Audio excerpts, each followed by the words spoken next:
FIFA ലോകകപ്പിൽ ഇത്തവണ Vinicius ജൂനിയറിന്റെ തോളിലേറിയാണ് Brazil കുതിപ്പ് തുടരുന്നത്. സ്കോട്ട്ലൻഡിനെ എതിരില്ലാത്ത 3 ഗോളുകൾക്ക് പരാജയപ്പെടുത്തി റൗണ്ട് 32-വിൽ ബ്രസീൽ സ്ഥാനം ഉറപ്പിച്ചപ്പോൾ മത്സരത്തിലെ താരമായത് ശരിക്കും വിനീഷ്യസ് ആണ്. 7-ാം മിനിറ്റിൽ ആദ്യ ഗോൾ നേടിയ താരം ആദ്യ പകുതിക്ക് തൊട്ടു മുൻപ് രണ്ടാമതും ലക്ഷ്യം കണ്ടു.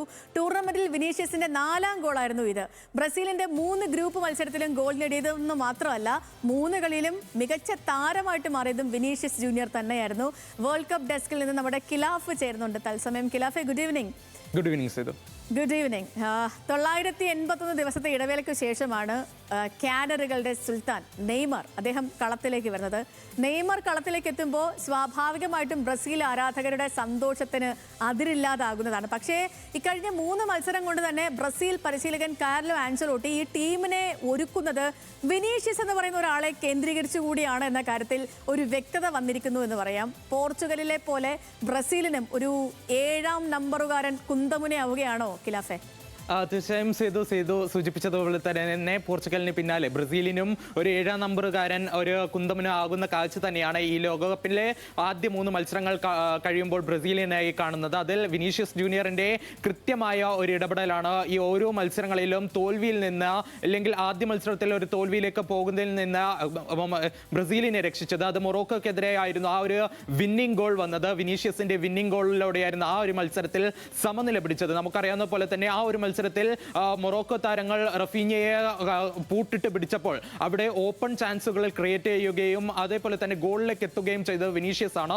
കഴിഞ്ഞ നമ്മൾ നോക്കുകയാണെങ്കിൽ പിന്നീട് 2ാമത്തെ മത്സരത്തിലും വീണ്ടും വലകുലുക്കാൻ വിനീഷ്യസിനെ ആയി. പിന്നീട് ഇന്നത്തെ മത്സരത്തിലേക്ക് വരുവാണെങ്കിൽ ഒരു പ്ലേ മേക്കറിന്റെ ഒരു റോളിലായിരുന്നു വിനീഷ്യസ് ജൂനിയർ ഇന്ന് കളത്തിലെത്തിയത്. അത് ഇരട്ട ഗോളുകളുമായി താരം 3ാം മത്സരത്തിലും ആ ഒരു ഗോൾ നേട്ടം 4ആക്കി ഉയർത്തുകയും ചെയ്തു. പിന്നീട് നമ്മൾ നോക്കുകയാണെങ്കിൽ ഈ ഒരു ലോകകപ്പിലെ താരത്തിന്റെ 4ാമത്തെ ഗോളായിരുന്നു. ഈ ഒരു ലോകകപ്പിൽ മാത്രമല്ല ഈ ബ്രസീലിന്റെ ടീമിന്റെ ചുമതല ഏറ്റതിന് ശേഷം കാർലോ ആഞ്ചലോട്ടി വീണ്ടും ഒരു കാർലോ അതേപോലെ തന്നെ വിനി കോംബോ ആണ് നമ്മൾ കാണുന്നത്. നമുക്കറിയാം റയലിലെ കാർലോ ആഞ്ചലോട്ടി ഉണ്ടാകുമ്പോൾ ആ ഒരു സമയത്ത് കാർലോ ആഞ്ചലോട്ടിയുടെ കീഴിൽ വിനീഷ്യസ് നടത്തിയ പ്രകടനം എല്ലാവർക്കും അറിയായിരുന്നു. ആ ഒരു സമയത്ത് ഉയർന്ന ഒരു വിമർശനമായിരുന്നു ബ്രസീൽ ടീമിനായി ഒരു മികച്ച മത്സരം കാഴ്ചവെക്കുന്നില്ല, എന്നാൽ റയലിനായി മികച്ച പ്രകടനം കാഴ്ചവെക്കുന്നു വിനീഷ്യസ് എന്ന രീതിയിലൊക്കെ. ഒപ്പം തന്നെ റേസിസം വരുമ്പോഴൊക്കെ ഈ വിനീഷ്യസ് ജൂനിയർ ആണ് ഏറ്റവും കൂടുതൽ റേസിസത്തിലെ ഇരയായിട്ടുള്ളത്. ആ ഒരു റേസിസത്തിൽ അടക്കം വിനീഷ്യസിന് പിന്തുണയുമായി എത്തിയത് നെയ്മർ അടക്കമുള്ള സൂപ്പർ താരങ്ങളാണ്. അത് ബ്രസീലിൻ്റെയാണ്. അതുകൊണ്ട് തന്നെ ഈ ബ്രസീൽ നിരയ്ക്ക് എത്രത്തോളം പ്രാധാന്യമുള്ള താരമാണ് വിനീഷ്യസ് എന്ന് അപ്പോൾ തന്നെ എല്ലാവർക്കും അറിയാവുന്നതാണ്. അതുകൊണ്ട് തന്നെ ഏറ്റവും വലിയ ഒരു കരുത്തിൽ തന്നെയാണ് വിനീഷ്യസിന്റെ തോളിലേറിക്കൊണ്ട് മുന്നേറുന്നത്. ഇനി നമ്മൾ നോക്കുകയാണെങ്കിൽ ഈ കഴിഞ്ഞ കാലങ്ങളിലായി ബ്രസീലിനെ സംബന്ധിച്ചിടത്തോളം നെയ്മറിനെ കേന്ദ്രീകരിച്ചിട്ടോ ഇല്ലെങ്കിൽ ഒരു സൂപ്പർ താരത്തെ കേന്ദ്രീകരിച്ചിട്ടോ അല്ല മുന്നോട്ട് പോകുന്നത്. അതിൽ സൂപ്പർ താരങ്ങൾക്ക് പകരം പുതുതാരങ്ങൾ എത്തുന്നു. അത് എൻട്രിക്കിനെ പോലെ റോഡ്രിഗോനെ പോലെയുള്ള താരങ്ങൾ, ഒപ്പം മാത്യൂസ് ക്യൂനിയയുണ്ട്. ഈ ഒരു താരങ്ങൾക്കൊക്കെ അവസരങ്ങൾ ഉണ്ടാക്കി കൊടുക്കുക ഇല്ലെങ്കിൽ ഒരു മികച്ച ഒരു ഫോർവേഡ് ആയി എത്തുക എന്ന് പറയുന്നത് അത്ര എളുപ്പമുള്ള കാര്യമല്ല. സൂപ്പർ താരങ്ങൾ അടങ്ങിയ ഒരു ടീമാണ് ബ്രസീൽ എന്ന് പറയുന്നത്. അവിടെ വിനീഷ്യസ് ജൂനിയർ കാഴ്ചവെക്കുന്ന പ്രകടനം തന്റെ ഒറ്റയാൾ പോരാട്ടത്തിലൂടെ തന്നെ മത്സരത്തെ തന്നെ തിരിക്കാൻ കൽപ്പുള്ള താരമാണ് വിനീഷ്യസ് ജൂനിയർ.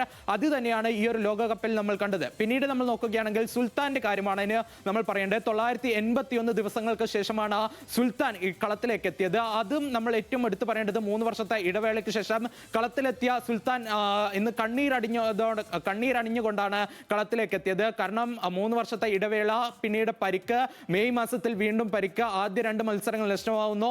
പിന്നീട് ഏറ്റവും അവസാനം ഇന്ന് സ്കോട്ട്ലാൻഡിനെതിരെ 75ാം മിനിറ്റിൽ കളത്തിലെത്തുന്നു. ആ കളത്തിലെത്തുന്നതോടെ ആരാധകർ കാത്തിരുന്ന നിമിഷം സുൽത്താൻ വീണ്ടും കളത്തിലിറങ്ങിയതോടെ പിന്നീട് താരത്തിന്റെ കാത്തിരിക്കുന്നത് താരത്തിന്റെ ഒരു ഗോളിനായാണ് ആരാധകർ കാത്തിരിക്കുന്നത്. സേതു, നിശ്ചയമായും കിലാഫെ, ഒരു കാര്യം കൂടി, ഇന്നത്തെ മത്സരത്തിലേക്കും കൂടി നമ്മളൊന്ന് പോയി. ഇപ്പം ഇന്ന് ഈ ലോകകപ്പിൽ ജനസംഖ്യാടിസ്ഥാനത്തിൽ തന്നെ ഏറ്റവും ചെറിയ രാജ്യമാണ് കുറസോവ. ഇന്ന് കുറസോവ ചരിത്രം കുറിക്കുമോ എന്നുള്ളതാണ് കാത്തിരിക്കുന്നത്. കാരണം ഇതുവരെയുള്ള മത്സരങ്ങളൊക്കെ കുറസോവയുടെ അങ്ങനെയായിരുന്നു.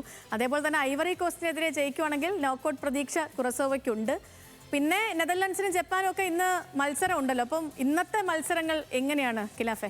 തീർച്ചയായും ചെയ്തു. നമ്മൾ നോക്കുകയാണെങ്കിൽ ജനസംഖ്യ കുറഞ്ഞ ഏറ്റവും കുറഞ്ഞ ഒരു രാജ്യമായിരുന്നു കുറസാവോ. അതിൽ ആദ്യത്തിൽ തന്നെ, അതായത് ജർമ്മനിക്കെതിരായ മത്സരത്തിൽ 7-1 തോറ്റെങ്കിലും അതിലൊരു ചരിത്ര ഗോൾ നേടിക്കൊണ്ട് കുറസാവോ വലിയൊരു പ്രതീക്ഷ തന്നെയാണ് മുന്നോട്ട് വെച്ചത്. പിന്നീട് രണ്ടാം മത്സരത്തിൽ ഇക്വഡോറിനെ പൂട്ടിക്കെട്ടിക്കൊണ്ട്, അതായത് 0-0 എന്ന സ്കോറിനെ, ഏറ്റവും വലിയ വമ്പന്മാരായിട്ടുള്ള ഇക്വഡോറിനെ പിടിച്ചു കെട്ടിക്കൊണ്ട് ആ ഒരു മത്സരത്തിൽ മികച്ച ഒരു പ്രകടനം കാഴ്ചവെച്ചുകൊണ്ട് ഒരു പ്രതീക്ഷ തന്നെയാണ് ഇപ്പോഴും നിലനിൽക്കുന്നത്. ഒരു പോയിന്റുമായിട്ടാണ് കുറസാവോ ഗ്രൂപ്പ് എഫിൽ നിലനിൽക്കുന്നത്. ഗ്രൂപ്പ് എഫിൽ ജർമ്മനി മാത്രമാണ് യോഗ്യത നേടിയിട്ടുള്ളത്. മറ്റ് 2 ടീമുകൾക്ക് കൂടി യോഗ്യത നേടാനുള്ള സാധ്യതയുണ്ട്. അത് രണ്ടാം സ്ഥാനക്കാർക്കും അതേപോലെ തന്നെ ഈ 12 ടീമിൽ നിന്ന് ടോപ്പ് 8 ടീമുകൾക്കുമാണ് ആ ഒരു സാധ്യതയുള്ളത്. അങ്ങനെയാണെങ്കിൽ ഇന്നത്തെ മത്സരത്തിൽ കുറസാവോ വിജയിക്കുകയും 4 പോയിന്റോട് കൂടി മൂന്നാം സ്ഥാനത്തൊക്കെ എത്തുകയും ചെയ്താൽ കുറസാവോക്ക് ഒരു നോക്കൌട്ട് പ്രതീക്ഷ, അതായത് ആദ്യ ലോകകപ്പിൽ കളിക്കാൻ ഇറങ്ങിയ കുറസാവോക്ക് ഒരു നോക്കൌട്ട് പ്രതീക്ഷയുണ്ട്. പിന്നീട് നമ്മൾ നോക്കുകയാണെങ്കിൽ നെതർലാൻഡ്സിനും അതേപോലെ തന്നെ ജപ്പാനും എന്ന അവസരമുണ്ട്. അത് ഇരു ടീമും ഗ്രൂപ്പിൽ 4 പോയിന്റുകൾ വീതമാണ് ഉള്ളത്. നമുക്കറിയാവുന്നതുപോലെ തന്നെ ജപ്പാനെ സംബന്ധിച്ചിടത്തോളം 1998 ശേഷം തുടർച്ചയായ 8 വർഷങ്ങളിലാണ് ലോകകപ്പ് കളിക്കുന്നത്. ആ ലോകകപ്പുകളിലെല്ലാം റൗണ്ട് ഓഫ് 16 വരെ എത്തിയ ടീമാണ് ജപ്പാൻ. നമ്മളെ ഏഷ്യക്കാരെ സംബന്ധിച്ചിടത്തോളം ആദ്യ ലാറ്റിൻ അമേരിക്കൻ ടീമിനെ പരാജയപ്പെടുത്തിയ ടീമാണ് ജപ്പാൻ. അതുകൊണ്ട് ജപ്പാനും ഈ ഒരു സാഹചര്യത്തിൽ നോക്കൌട്ട് പ്രതീക്ഷ മുന്നിലുണ്ട്. ഒപ്പം നമ്മൾ നോക്കുകയാണെങ്കിൽ മറ്റൊരു കാര്യം എന്ന് പറയുന്നത് ഇന്ന് ഓസ്ട്രേലിയയും അതേപോലെ തന്നെ ഓസ്ട്രേലിയയുടെ മത്സരമുണ്ട് പരാഗ്വേയുമായിട്ടാണ്. ആ ഒരു മത്സരം നിറഞ്ഞ ജീവൻ മരണ പോരാട്ടമാണ്. ആ ഒരു മത്സരത്തിൽ വിജയിക്കുന്നവർ നോക്കൌട്ടിലേക്ക് എത്തും എന്നൊരു പ്രത്യേകത കൂടി ഇന്നത്തെ മത്സരത്തിൽ ഉണ്ട്. സേതു.